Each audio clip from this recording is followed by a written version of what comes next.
রাতারাতি আইনশৃঙ্খলা পরিস্থিতির পরিবর্তন সম্ভব নয়, তবে সকল অপরাধের যথাযথ ব্যবস্থা নিচ্ছে আইনশৃঙ্খলা বাহিনী। রংপুরের ঘটনা থেকে শুরু করে আলোচিত সব ঘটনায় জড়িতদের আইনের আওতায় আনা হয়েছে, ভবিষ্যতেও হবে বলে জানিয়েছেন স্বরাষ্ট্রমন্ত্রী সালাউদ্দিন আহমদ। আর বিএনপির ভারপ্রাপ্ত মহাসচিব রুহুল কবির রিজভী বলেছেন, সামগ্রিক পরিস্থিতি খারাপ না হলেও এখান থেকে উত্তরণ জরুরি।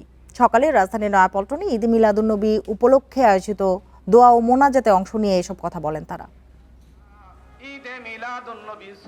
বুধবার সকালে রাজধানীর নয়াপল্টনে ঈদে মিলাদুন্নবী উপলক্ষে দোয়া মাহফিলের আয়োজন করা হয় বিএনপির কেন্দ্রীয় কার্যালয়ের সামনে। এতে যোগ দেন বিএনপির সিনিয়র নেতাকর্মীরা। রেইনবো অ্যাক্রোপ্লাস্টে অ্যাক্রিলিক এমালশন থাকায় মুছে ফেলা যায় যে কোনো দাগ সহজেই। Rainbow paints, colour of joy. অনুষ্ঠানে বিএনপির ভারপ্রাপ্ত মহাসচিব রুহুল কবির রিজভী বলেন, মহানবীর আদর্শ অনুসরণ করে সমাজে ন্যায় বিচার ও শান্তি প্রতিষ্ঠা করা উচিত। তৃণমূল থেকে সরকারের সব পর্যায়ে জবাবদিহিতা নিশ্চিত করা জরুরি বলেও মন্তব্য তার।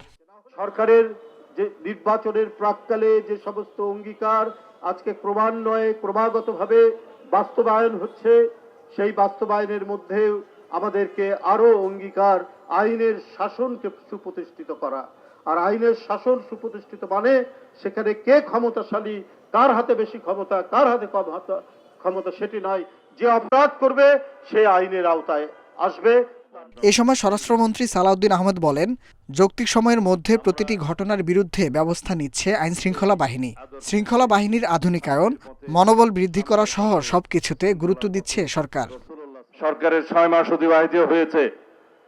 এই দায়িত্ব নেওয়ার পরে একটি ঘটনাও নাই, এমন কোনো অপরাধ নাই যেটা সংগঠিত হওয়ার পরই পুলিশ বাহিনী সেটা গ্রেফতার করতে পারে নাই বা বিচারের আওতায় আনা নাই।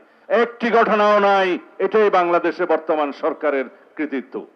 জনপ্রত্যাশা পূরণে পুলিশ বাহিনীকে জনবান্ধব বাহিনীতে পরিণত করতে কাজ করছে সরকার। নবীজির আদর্শ অনুসরণের মাধ্যমেই সমাজ ও রাষ্ট্রে শৃঙ্খলা ফেরানো সম্ভব বলেও জানান স্বরাষ্ট্রমন্ত্রী। প্রতিশ্রুতি দিচ্ছি, বাংলাদেশের এই পুলিশ বাহিনী জনপ্রত্যাশিত জনবান্ধব পুলিশ বাহিনীতে পরিণত হবে ইনশাআল্লাহ। Nahid Kamal, independent news, Dhaka.